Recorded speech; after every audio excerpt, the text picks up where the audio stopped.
السلام علیکم ورحمۃ اللہ وبرکاتہ۔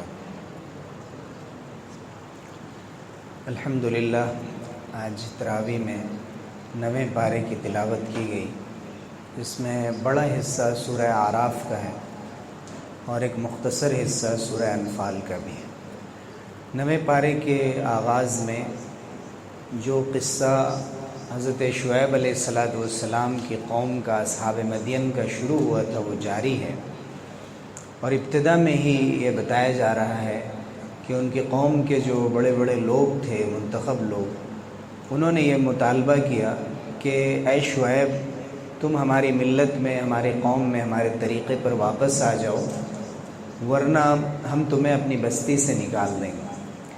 تو حضرت شعیب علیہ السلام نے فرمایا کہ یہ تو بڑا ظلم ہوگا، اللہ نے ہمیں تمہارے طریقے سے نجات دی ہے، نبوت دی ہے، میں تمہیں سیدھے راستے کی طرف بلاتا ہوں۔ ناپ تول میں وہ کمی کرتے تھے، خاص طور سے ان کی یہ بیماری تھی، اس سے ان کو نکال کر وہ راہ راست پر لانا چاہتے تھے۔ اس طرف حضرت شعیب علیہ السلام نے کھل کر اعلان کر دیا کہ میں کبھی بھی کسی بھی دھمکی سے باز آنے والا نہیں ہوں، اور جو حکم مجھے ملا ہے اس کے مطابق میں اپنا کام کرتا رہوں گا۔ تقریباً 5 انبیاء کا تذکرہ یہاں پے در پے کیا گیا۔ 4 انبیاء کے تذکرے کے بعد اللہ تعالیٰ نے فرمایا کہ اللہ کے عذاب سے وہی لوگ مامون رہتے ہیں جو گھاٹا اٹھانے والے لوگ۔ کبھی بھی اللہ کا عذاب آ سکتا ہے، رات میں لوگ سو رہے ہوں اللہ کا عذاب آ سکتا ہے، چاشت کے وقت جب کہ لوگ کھیل کود میں مست ہوں اس وقت اللہ کا عذاب آ سکتا ہے۔ ہمیشہ اللہ کے عذاب اور اس کی پکڑ سے چوکنا رہنا چاہیے۔ لیکن اللہ تعالیٰ نے فرمایا کہ یہی وہ بستی والے لوگ ہیں جن کے قصے ہم آپ کو بیان کر رہے ہیں، یہ اکثر وہ لوگ ہیں جو فسق کرنے والے، فجور کرنے والے، گناہوں میں پڑنے والے اور اللہ کے راستے سے دور جانے والے لوگ۔ حضرت نوح علیہ السلام کی قوم نے بھی ان کا انکار کیا۔ حضرت ہود علیہ السلام کی قوم عاد نے، جن کو اللہ تعالیٰ نے اتنی صلاحیتوں سے نوازا تھا، وہ پہاڑوں کو تراش کر محل بنا لیا کرتے تھے، اور اللہ نے ان کو جسم بھی بہت توانا اور قد و قامت بھی بڑی بلند عطا فرمائی تھی۔ یہی حال قوم سمود کا تھا جو حضرت صالح علیہ السلام کی قوم تھی، سب شرک و بت پرستی میں مبتلا ہو گئی تھی، اور حضرت صالح کی قوم نے تو عجیب مطالبہ کر دیا حضرت صالح سے، قوم سمود نے، کہ آپ پہاڑ سے اونٹنی نکال کر ہمیں دکھائیے۔ اور جب وہ اونٹنی ان کو مل گئی اور یہ معجزہ دکھا دیا گیا، اور جو کچھ حکم دیا گیا اس اونٹنی کے سلسلے میں انہوں نے نافرمانی کی اور اس اونٹنی کو ہی قتل کر دی۔ اس پر اللہ کی طرف سے کسی کو پانی میں ڈبویا گیا، کسی پر طوفان کا عذاب آیا، کسی پر چیخ کا عذاب آیا، کسی پر زلزلے کا عذاب آیا۔ اور حضرت لوط علیہ السلام کی قوم خاص قسم کی بے حیائی میں مبتلا ہو گئی تھی، مرد کے ساتھ اپنی خواہش پوری کیا کرتے تھے، اس طرف بھی اشارہ کیا گیا۔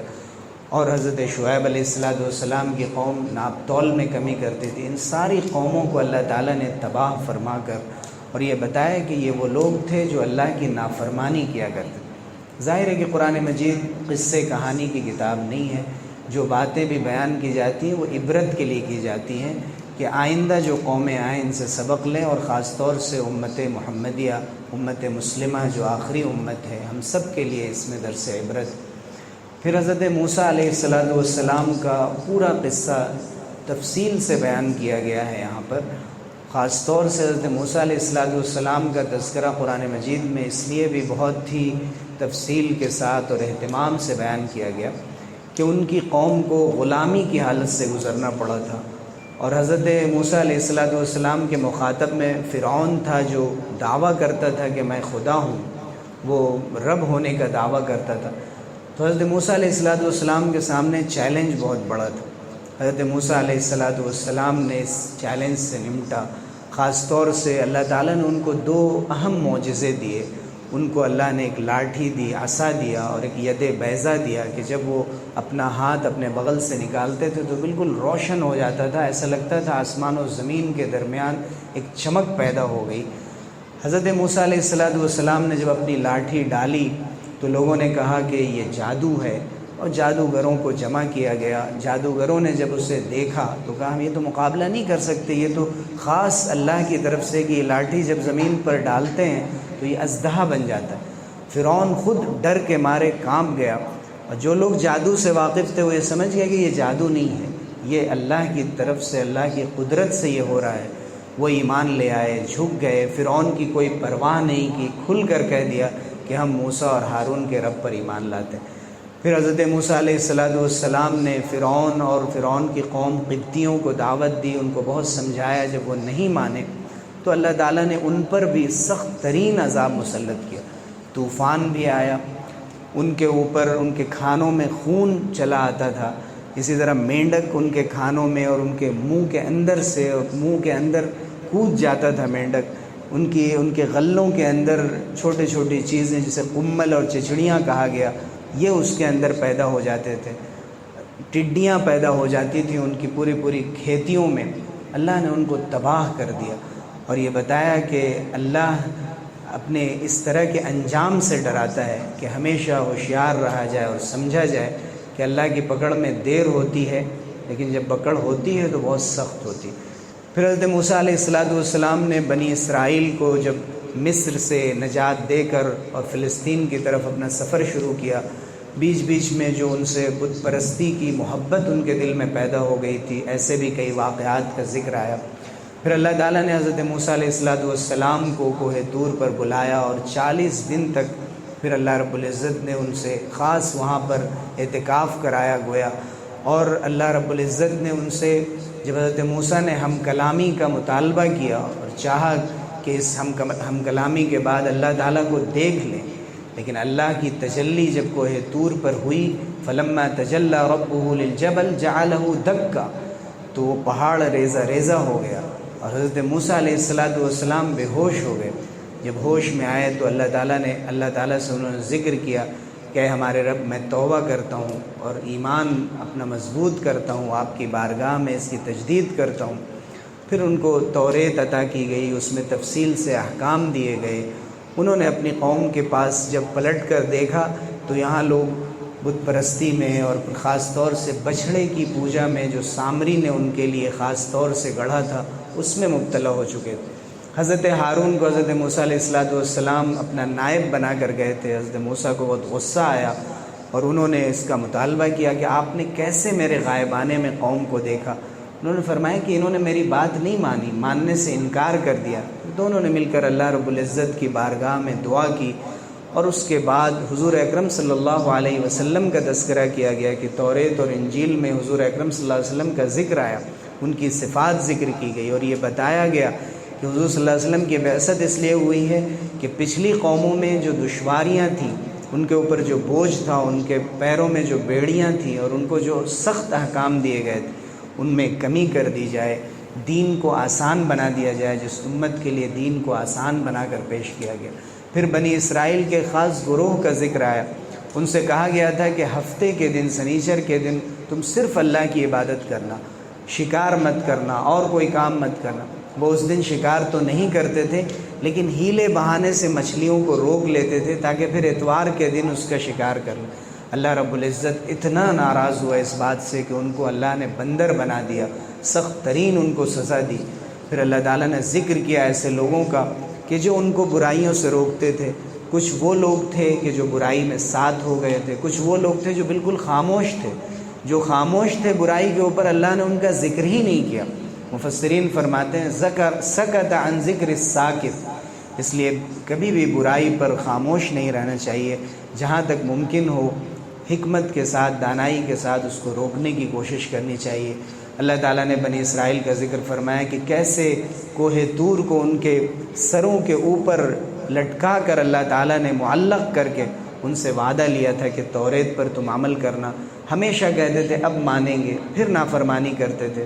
اسی موقع سے اللہ تعالیٰ نے عہد الست کی یاد دلائی کہ جو اللہ نے پہلے ہی آدم کے بیٹوں سے اور بیٹیوں سے وعدہ لے رکھا تھا کہ کیا میں تمہارا رب نہیں ہوں، اور سب نے اقرار کیا تھا اللہ رب العزت کی بارگاہ میں کہ آپ ہمارے رب ہیں، اور دنیا میں ہمیشہ اس پر عمل کرنے کا وعدہ کیا تھا۔ اللہ نے یاد دلایا کہ اس پر قائم رہو، اور ایک ایسے شخص کا ذکر کیا جس کو اللہ تعالیٰ نے بہت علم سے نوازا تھا، بلعم بن باعورہ اس کا نام ذکر کیا جاتا ہے، لیکن اس نے اپنے علم کو پس پش ڈال دیا، اس پر عمل نہیں کیا، دنیا میں لگ گیا۔ فانسلخ منها فاتبعه الشیطان فکان من الغاوین، وہ گمراہ لوگوں میں ہو گیا۔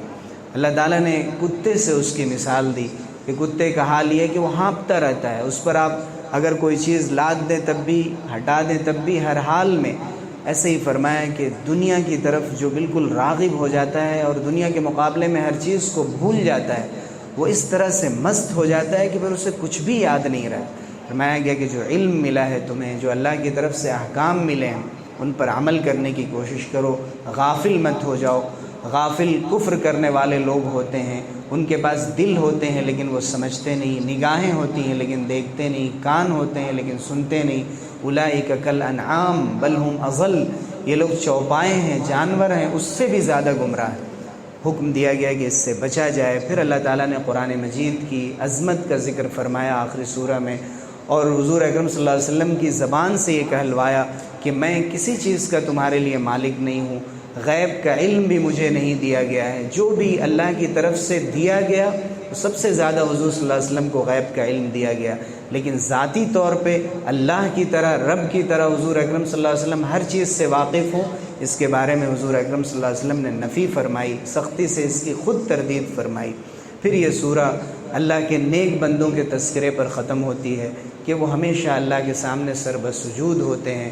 اس کے بعد اسی سورہ کے آخری، اسی پارے کے آخری حصے میں سورہ انفال ہے، جو انعام اور اعراف ان دونوں مکی صورتوں کے بعد ایک مدنی سورہ ہے، جس میں خاص طور سے مسلمانوں کو یہ بتایا گیا ہے کہ صلح کیسے کرنی ہے، جنگ کے کیا احکام ہیں، جہاد مسلمانوں کے لیے کس قدر ضروری ہے، اور اپنے صحیح معنی میں جہاد کا مطلب کسی کی جان لینا نہیں ہوتا ہے، کسی کو نقصان پہنچانا نہیں ہوتا ہے، بلکہ مظلوموں کی مدد کرنا، حق کے لیے قربانی دینا، زبان سے اور اپنے ہاتھوں سے، اور اس کے بعد اگر ضرورت پڑے اور اس میں انسان کی اللہ کے راستے میں اسے جان دینی پڑے تو اس سے بھی وہ دریغ نہ کرے۔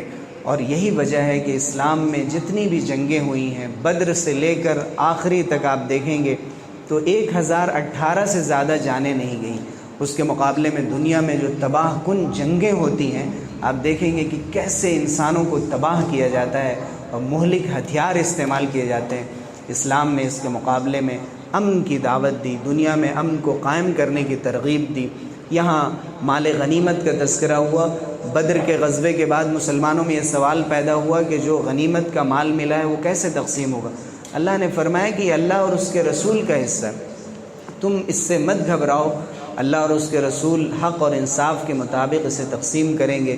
پھر اہل ایمان کا تذکرہ ہوا کہ قرآن جب وہ سنتے ہیں تو ان کے دل کی کیا کیفیت ہوتی ہے، ان کے ایمان کی کیفیت میں کیسے اضافہ ہوتا ہے، ان کے دل کیسے کانپ جاتے ہیں۔ پھر اہل ایمان کو 3-4 مرتبہ مخاطب کر کے فرمایا گیا کہ اے ایمان والو، تمہارا جب کسی دشمن سے مقابلہ ہو تو پیٹھ پھیر کر مت بھاگنا۔ پھر فرمائیں گے اے ایمان والو، اللہ اور اس کے رسول کی اطاعت کرنا، ان کی طرح مت بننا جنہوں نے کہا کہ ہم نے سن لیا اور وہ سنتے نہیں۔ اے ایمان والو، جب اللہ اور اس کے رسول کی طرف سے کوئی پکار لگائی جائے، بلایا جائے، اسے قبول کرو۔ اور اے ایمان والو، تم اگر اللہ کا تقوی اختیار کرو تو اللہ تعالیٰ تمہارے لیے ایک فرقان بنا دے گا، تمہاری ایک پہچان بنا دے گا، ڈسٹنکشن، اور تمہیں شان امتیازی عطا کرے گا اور تمہارے گناہوں کو معاف کر دے گا۔ تقوی پر ہمیشہ قائم رہنا۔ پھر آخر میں فرمایا گیا کہ یہ وہ لوگ ہیں جو خانہ کعبہ کے قریب آ کر عبادت کرتے ہیں۔ ان کی عبادت کیا ہے؟ یہ سیٹیاں بجاتے ہیں، تالیاں بجاتے ہیں۔ اصل عبادت تمہاری عبادت ہے جو اللہ کے سامنے جھکتے ہو۔ یہ تمہارے خلاف خرچ کریں گے، فَسَيُنْفِقُونَهَا ثُمَّ تَكُونُ عَلَيْهِمْ حَسْرَةً ثُمَّ يُغْلَبُونَ، یہ ایک ایک پیسہ ان کے لیے حسرت بن جائے گا، ندامت بن جائے گا، اور ضرور یہ مغلوب ہوں گے، تمہیں غلبہ حاصل ہوگا۔